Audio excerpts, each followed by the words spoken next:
Sud Radio, l'invité politique.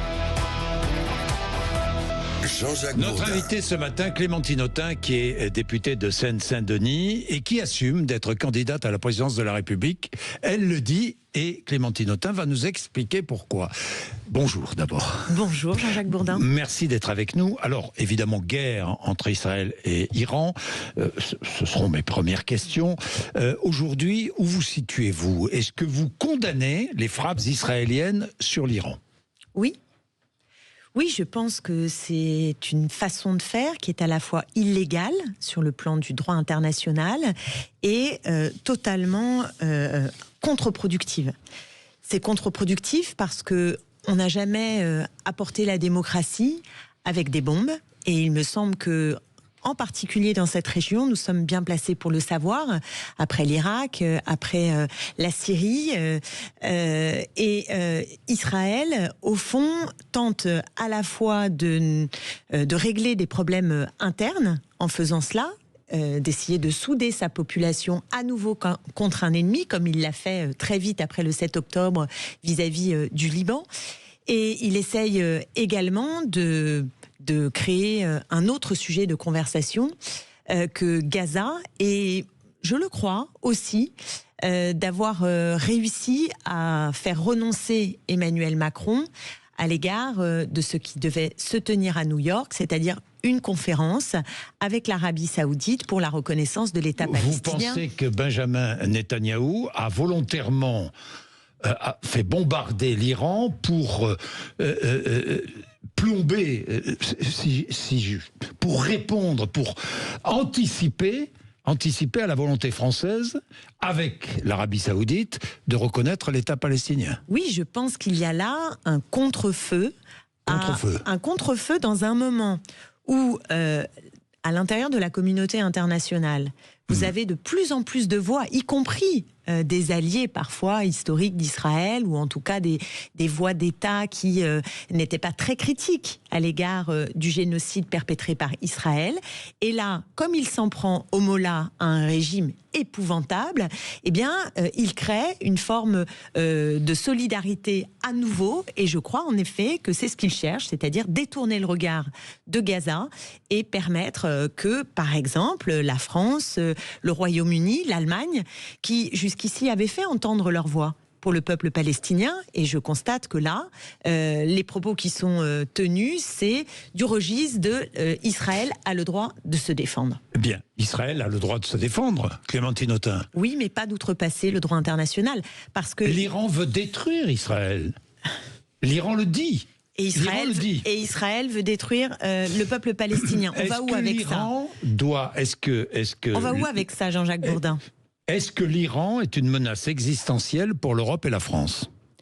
Mais l'Iran est une menace, Israël est une menace, et ce qui Israël est une menace pour la France ? Non, Israël est une menace pour le monde aujourd'hui, pour le peuple palestinien d'abord, pour le peuple palestinien d'abord, pour la région ensuite, et je le dis aussi pour le monde. Je vais vous dire pourquoi. Je pense que nous sommes entrés dans une forme de troisième guerre mondiale larvée. Voilà ce qui se passe. Une solution, mais vous voyez bien la poudrière dans laquelle on est, l'engrenage de la guerre avec Trump, parce que n'oublions pas Trump dans cette affaire. C'est lui qui est à la manœuvre. Il est instrumentalisé par Benjamin Netanyahou et au fond, il contribue à mettre le feu aux poudres dans une région. Mais fallait-il détruire les installations nucléaires iraniennes ? Il fallait une solution. En prévention. Non, mais ça ne fonctionne pas comme ça. Ça ne marche pas comme ça, je vais vous dire. Il faut une solution diplomatique. Et d'ailleurs, il y avait un rendez-vous pour faire avancer par la diplomatie le fait que l'Iran n'ait pas l'arme nucléaire, ce qui est évidemment un enjeu. Mais ma question est celle presque de l'efficacité, du point de vue du but recherché. Et il me semble que dans cette région en particulier, nous sommes particulièrement outillés pour savoir que ce n'est pas comme ça, en quelque part par la violence, la brutalité, que nous allons arriver à nos fins. Et notamment une chose, Jean-Jacques Bourdin, si vous n'aimez pas, et moi non plus, le régime des mollahs, et que vous voulez venir aider, soutenir la révolution féministe qui a lieu contre les mollahs, je ne crois pas que cette méthode les aide. Au contraire, parce qu'elle soude aussi le peuple iranien contre Israël qui attaque. Donc vous voyez, avec ce type de méthode, nous allons collectivement dans le mur, à commencer par ceux qui vivent dans cette région, qui sont les premières victimes, bien sûr. Donc cessez-le-feu. Bien sûr, cessez-le-feu. Discussion. Bien, Clémentine Autain.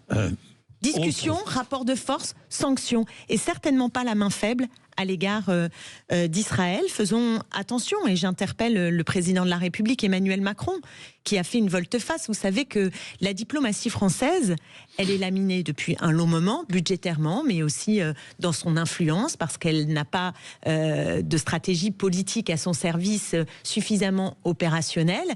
Et les diplomates français, dans leur écrasante majorité, sont en désaccord avec la dimension très erratique des choix d'Emmanuel Macron.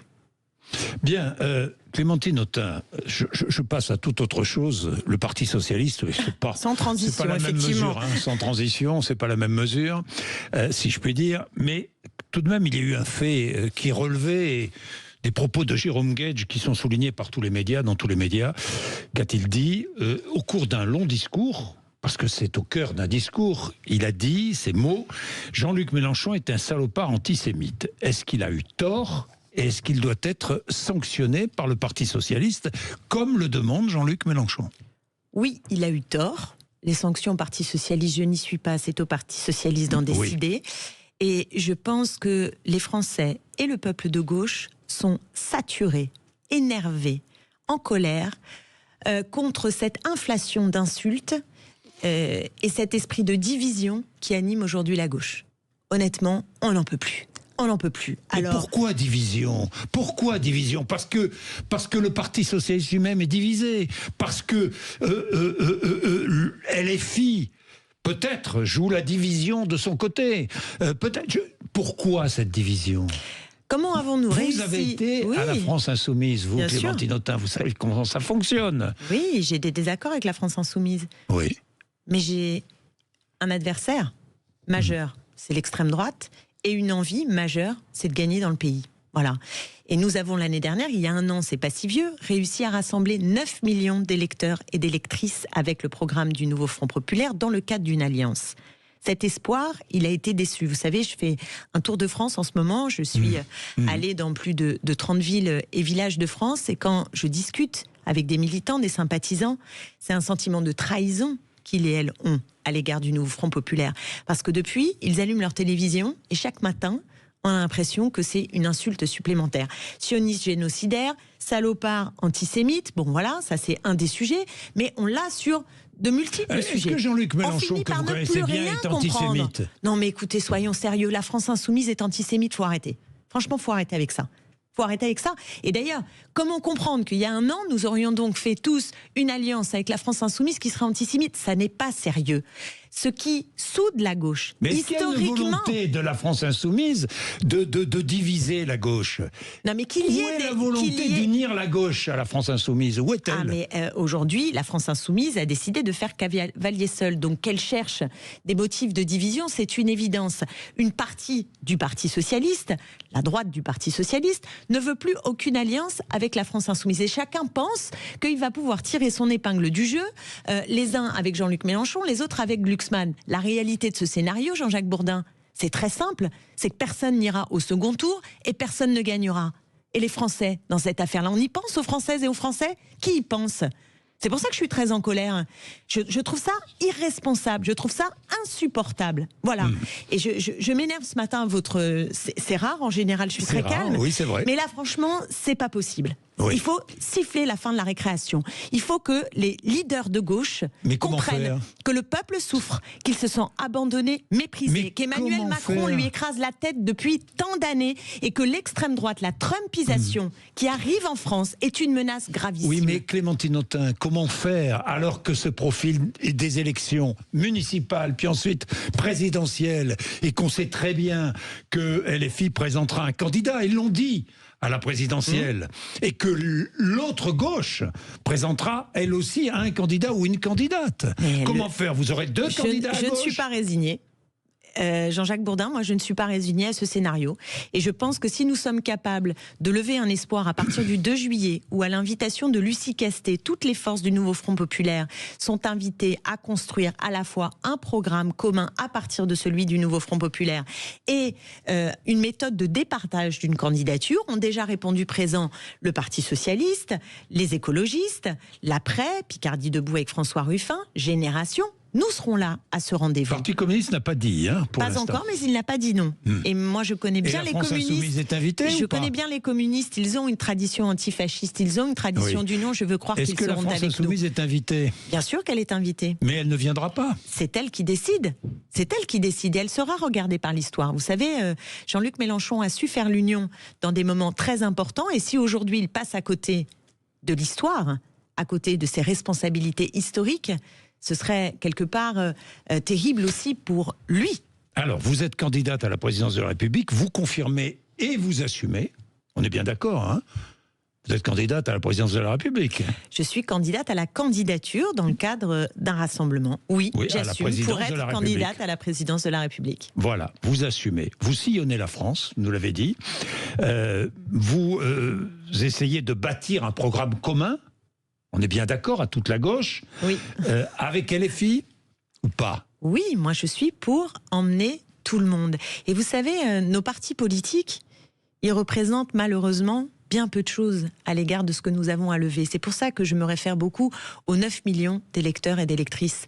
Il y a un paquet de gens qui nous écoutent, qui nous suivent et qui n'ont envie d'aller ni dans l'un ni dans l'autre. Vous savez, c'est tout petit. Les écologistes, on a vu leur vote et c'est une organisation que je respecte et je salue le travail des militants, mais c'est 4000 personnes qui votent. Chez les socialistes, je crois que c'est moins de 25 000 personnes.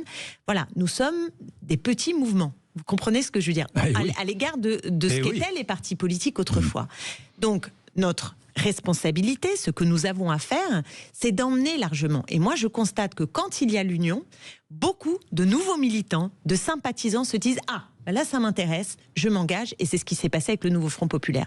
Donc, il faut qu'on crée un cadre qui nous permette de nous dépasser.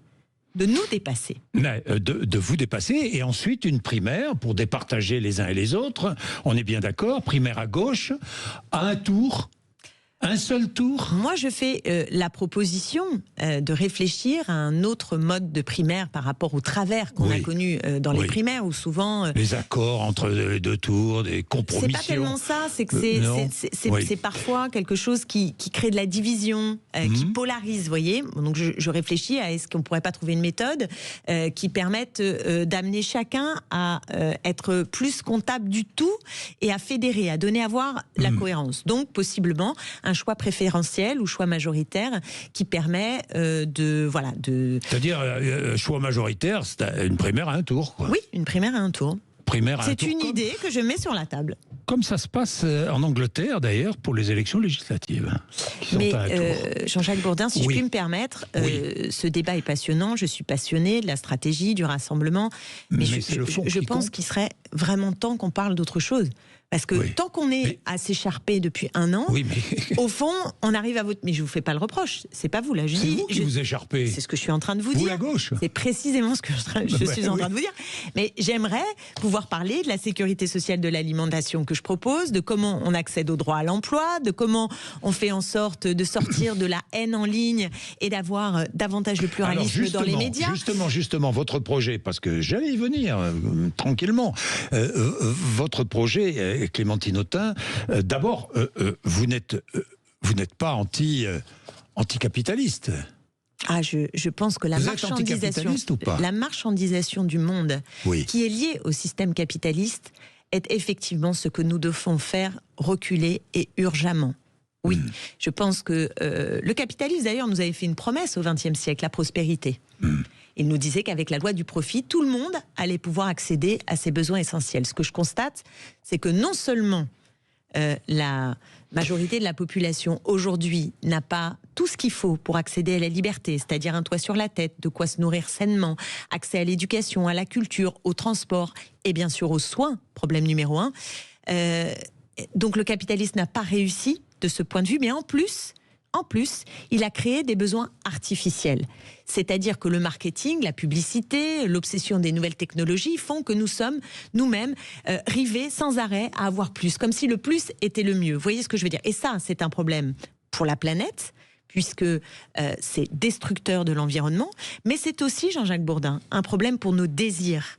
Je pense que... Vous dites qu'il faut adapter l'appareil productif à nos besoins. Exactement, et non l'inverse. En fait, le capitalisme a adapté nos besoins à l'appareil productif, et nous, ce qu'il faut faire, c'est l'inverse, c'est-à-dire adapter l'appareil productif à nos besoins. Ça veut dire une politique publique qui parte de nos besoins et qui cherche à les satisfaire. C'est une question qui a l'air simple, mais c'est compliqué, Jean-Jacques Bourdin, parce que mes besoins ne sont pas vos besoins. Vos besoins ne sont pas les mêmes que ceux d'il y a 10 ans et que ceux dans 10 ans. Et surtout, nous devons articuler l'ensemble de nos besoins, ce qui suppose un très haut niveau de démocratie, soit l'inverse de ce que l'on vit depuis des décennies, où la démocratie se rétracte sans arrêt. Et même quand on demande l'avis aux Français, le politique fait autre chose. C'est très intéressant de creuser. Nous n'avons pas le temps, mais c'est très intéressant de creuser. Vous dites aussi, très intéressant, parce que vous proposez, la santé pour vous est essentielle. Je ne vais pas entrer dans les détails. Vous proposez une carte vitale pour alimentaire, une sorte de carte vitale avec une nouvelle branche de la sécurité sociale. Voilà. Je pense que l'alimentation, Jean-Jacques Bourdin, est un sujet majeur aujourd'hui. Absolument majeur. L'insécurité dans laquelle se trouvent finalement tous les Français. Vous l'avez vu, le scandale du cadmium. Moi, ça m'a beaucoup marqué. Le cadmium, on découvre ces substances qui sont dans nos terres et qui produisent des cancers pédiatriques, des cancers de la prostate, des problèmes de fertilité. Et la puissance publique, elle semble à chaque fois totalement démunie. Vous voyez ce que je veux dire? Elle est incapable de réguler, de nous protéger. Et moi, ce que je veux, c'est lutter contre le fait que les Français ne peuvent pas, dans leur majorité aujourd'hui, choisir leur alimentation pour des raisons d'argent, pour des raisons d'organisation de notre société, mais aussi les paysans qui ne peuvent pas vivre de leur travail. Donc la sécurité sociale de l'alimentation, elle vient régler ces deux problèmes. J'ai regardé votre programme, vous voulez aussi sécuriser la conversation publique. C'est-à-dire, sécuriser, ça veut dire quoi, ça ? Ça veut dire qu'aujourd'hui, sur les réseaux sociaux, la haine en ligne est un vrai problème. Elle crée, de tous les côtés d'ailleurs. Je suis d'accord avec vous, de tous les côtés, c'est le moins qu'on puisse dire. Et ça crée un climat qui est un climat d'abord très anxiogène, mais ça crée aussi de la souffrance chez celles et ceux qui reçoivent des discours qui sont des discours qui peuvent être discriminants, homophobes, sexistes, racistes. C'est pas possible. Donc il faut quand même qu'on imagine la façon dont la puissance publique, c'est-à-dire nous, on peut intervenir pour abaisser ce niveau de haine. Et ça, c'est la liberté véritable. Parce que la Trumpisation, elle nous vend quelque chose d'assez incroyable. C'est-à-dire, au fond, c'est la liberté des dominants de dominer, c'est la liberté des discours de haine, c'est la liberté de la consommation, quitte à tout détruire. Vous voyez ce que je veux dire? Donc, c'est pas ça, la liberté. Et la gauche, elle doit re-raconter ce qu'est la liberté véritable. C'est-à-dire donner des capacités aux individus de devenir libres véritablement, et donc de s'émanciper. Moi, le diagnostic que je fais, c'est que ce qui est en panne aujourd'hui, ce qui est malade, c'est le nous, c'est le collectif. L'extrême droite l'a compris d'ailleurs, parce que l'extrême droite dit « on est chez nous ». Vous voyez ce que je veux dire? C'est sa réponse. Mais nous, ce qu'on dit, c'est les solidarités, le collectif a été brisé. Et c'est ce qui, aujourd'hui, empêche d'être libre. Vous voyez le rapport aux soins, quand vous êtes dans un désert médical, que vous allez à l'hôpital, que c'est le burn-out. Comment pouvez-vous être libre? Quand vous avez votre gare qui vient de fermer ou votre RER qui est sans arrêt en panne et surchargé, comment pouvez-vous circuler librement? Voyez, quand vous avez la spéculation forte qui pèse sur l'accès au logement, et maintenant c'est un tiers de votre revenu qui est consacré au logement. Comment pouvez-vous être libre? Et quand, c'est un sujet qui me tient à cœur, vous ne pouvez pas vous alimenter comme vous le souhaitez, franchement, c'est une des premières libertés essentielles. Il y a quelque chose qui ne tourne pas rond. Alors, dernier mot sur les retraites, puisque le conclave s'achève demain. Un accord va-t-il être trouvé? Nous verrons bien. Apparemment, il y a encore du chemin à faire, notamment entre la CFDT et le MEDEF, qui sont les deux gros acteurs éventuels de cet accord. Alors, deux, trois points précis. Le gouvernement réfléchit à une prime senior pour inciter les seniors à travailler quand ils le souhaitent, au-delà de l'âge légal.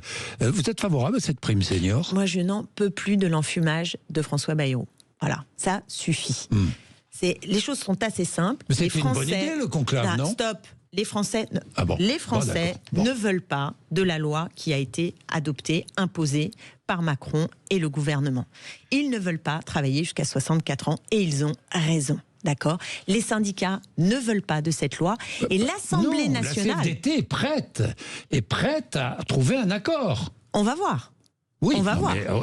On va voir. Elle veut démontrer qu'elle est dans le dialogue. La pénibilité. Elle veut des mesures sur la pénibilité au travail, mais en contrepartie, elle serait prête à accepter la CFDT les 64 et la CGT étaient dans la rue, clairement, avec nous, dans la mobilisation contre la loi sur les retraites. Après, elle souhaite dialoguer. Nous verrons ce qu'elle dit à l'issue du conclave.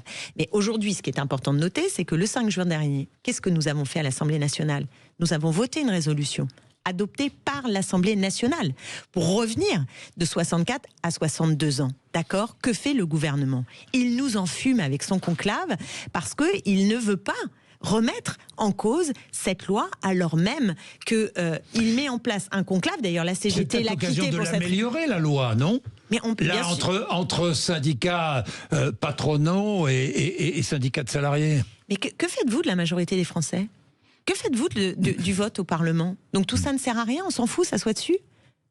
C'est une délégitimation du pouvoir législatif. C'est une délégitimation du pouvoir législatif d'abord de l'avoir empêché de voter pendant fort longtemps et maintenant que nous avons voté, dire on s'en fiche totalement.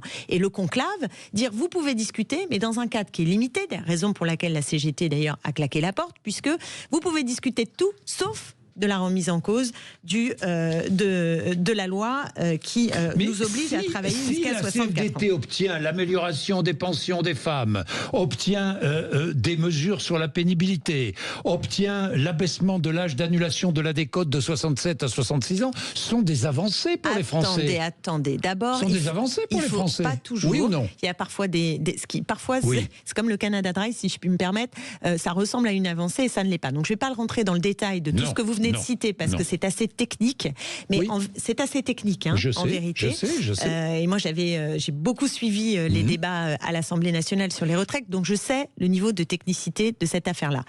Que l'on prenne en considération la pénibilité est essentiel, et même que l'enjeu des annuités qui est presque parfois première d'ailleurs sur l'âge de départ, c'est fondamental parce que ça dépend de l'âge à partir de laquelle on a commencé. Quand on a commencé tôt, que l'on a un métier pénible, il faut pouvoir partir au plus tôt. On est d'accord ? Ça, c'est essentiel. Néanmoins, la marche de l'histoire, j'ai envie de dire, du progrès, c'est de reculer sans arrêt, de faire en sorte que nous puissions partir le plus tôt pour libérer du temps. Que nous travaillions de moins en moins. Voilà, moi je reprends. Vous pensez qu'il faut travailler de moins en moins ? Oui, je reprends ces termes de François Mitterrand parce que on lui doit. On doit au mouvement de la société, mais c'est sous son premier quinquennat que le passage à 60 ans a été adopté. Il disait « Celui qui oublie que la retraite est la promesse de liberté et de sécurité n'a pas sa place à gauche ». Et c'est important parce qu'il disait le sens de ce que nous voulions et de ce que nous voulons toujours, c'est permettre aux Françaises et aux Français de pouvoir bénéficier du temps en bonne santé à la retraite le plus tôt possible, et c'est ça pour moi le sens de l'histoire. Et donc il faut arrêter avec tout ce qui ressemble, c'est pour ça que j'utilise le terme d'enfumage, tout ce qui ressemble à des petits arrangements pour passer à côté de ce que veut la majorité, l'écrasante majorité des Françaises et des Français. Merci Clémentine Autain d'être venue nous voir ce matin sur l'antenne de Sud Radio. Il est 8h58. Jean-François Kelly après 9h.